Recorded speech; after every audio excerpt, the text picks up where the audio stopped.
Seu paciente está assim cansado, sem energia e ainda te relata uma falta de memória, isso pode ser uma falta, uma redução de B12.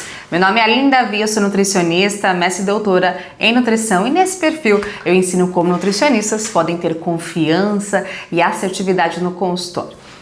Pois bem, é importante dizer que existem muitas pessoas que apresentam falta de B12. Então, por conta disso, a gente sabe que a B12 é muito importante para a produção da hemácia, uma célula super importante para a gente, que está associada com o transporte de oxigênio, que é fundamental para a produção de energia. Então, sempre pensa assim, hemácia está associada com o transporte de oxigênio para as nossas células e isso é fundamental para a produção de ATP.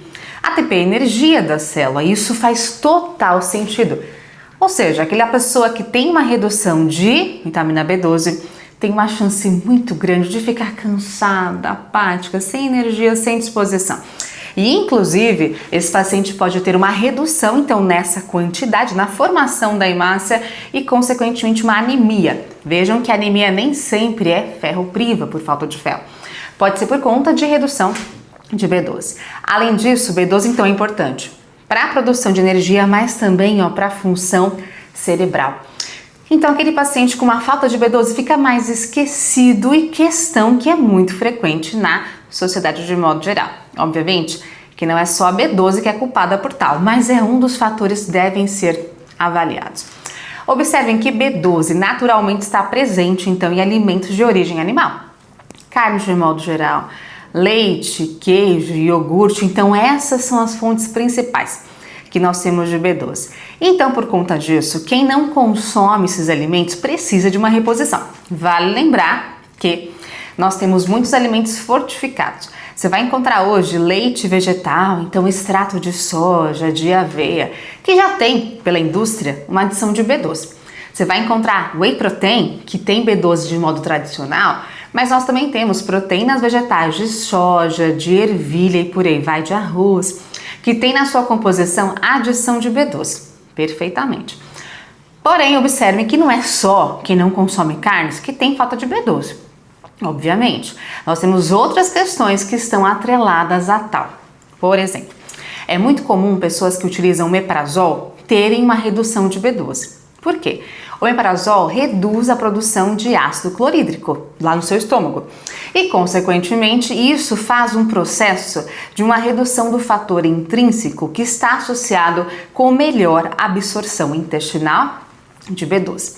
Então, por conta disso, a gente tem uma chance muito maior de um paciente que usa muito omeprazol, por N motivos, acabar tendo uma redução de B12. Outra questão muito comum, aquele paciente que utiliza uma medicação que é muito utilizada por um paciente que tem diabetes, que é a metformina. Então, quem usa metformina, não só para diabetes, mas também tratamento de SOP, que é muito comum, nesse caso, é muito comum ter depressão de B12. Observem que alguns pacientes apresentam uma B12 estocada no nosso corpo, especialmente no fígado, de modo mais expressivo. E que essa redução, por conta, vamos supor, de uma falta de consumo alimentar, por utilização de medicamentos, ela vai reduzindo de modo mais brando. Em alguns pacientes, essa redução mais rápida. Então, você pode encontrar paciente seu que após essas questões que eu te falei, sem consumo alimentar, utilização de medicação, ter uma redução de B12 em 6 meses e alguns pacientes em 6 anos. Então, é algo muito variável, algo muito individual para cada pessoa. Mas é fato, quando existe uma redução de B12, os sintomas começam a aparecer e não são nada interessantes. Observem também que ao longo da vida, com a idade sendo um pouco mais avançada, a chance de redução de B12 também é maior. Então, atenção àquele paciente com a idade mais avançada, acima de 60 anos, a gente tem que ter um pouquinho mais de cautela. Nesse sentido, a gente tem que avaliar no plasma, no sangue do paciente.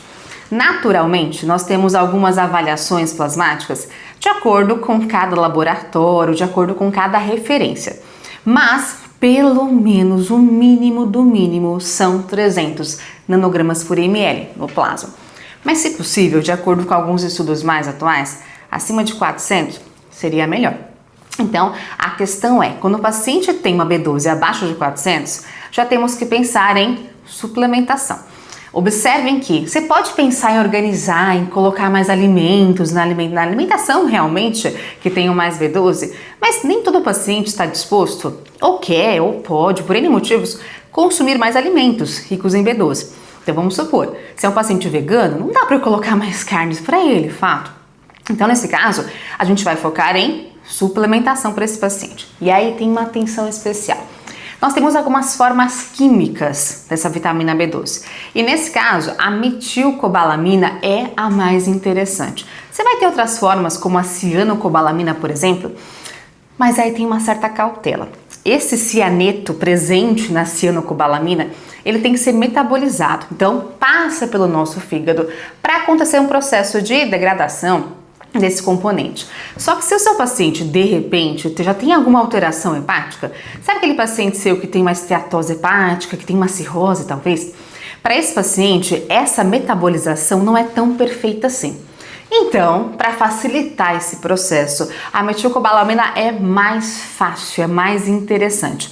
A absorção é muito adequada e a gente consegue ter uma boa metabolização. Então, minha sugestão é utilizar metilcobalamina. Observem que no Brasil nós temos a Anvisa, que regulamenta produto pronto. Então, na farmácia, na lojinha de suplemento alimentar, você vai encontrar B12? Seja sozinha, seja combinada com outras vitaminas ou minerais, é bem comum.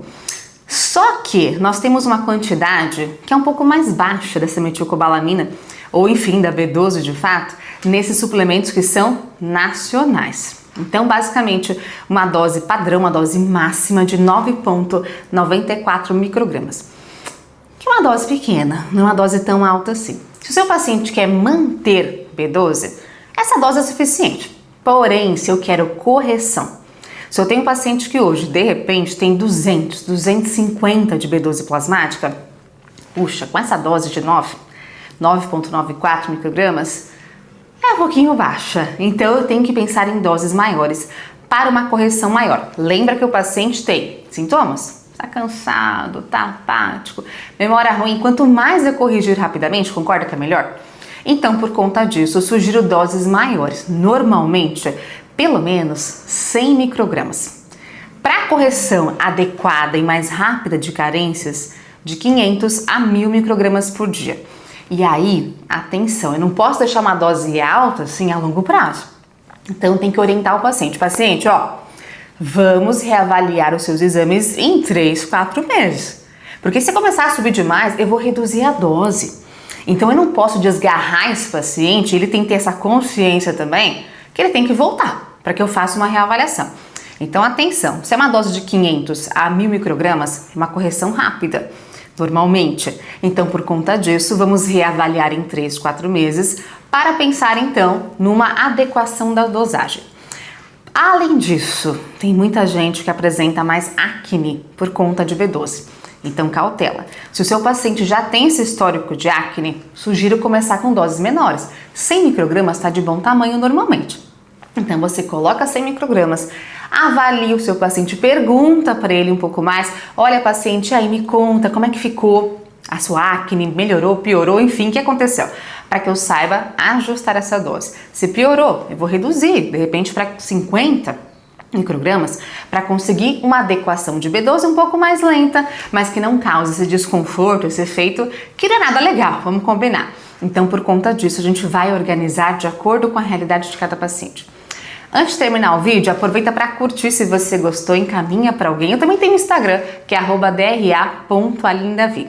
Observe então que nós temos vários tipos de recomendações e vários tipos de dosagens.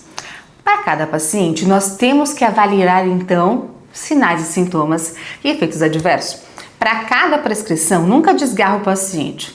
Acompanha para que você saiba então como remanejar, como repaginar, como reorganizar essa dose e assim ter um resultado adequado, sem efeitos que não são interessantes.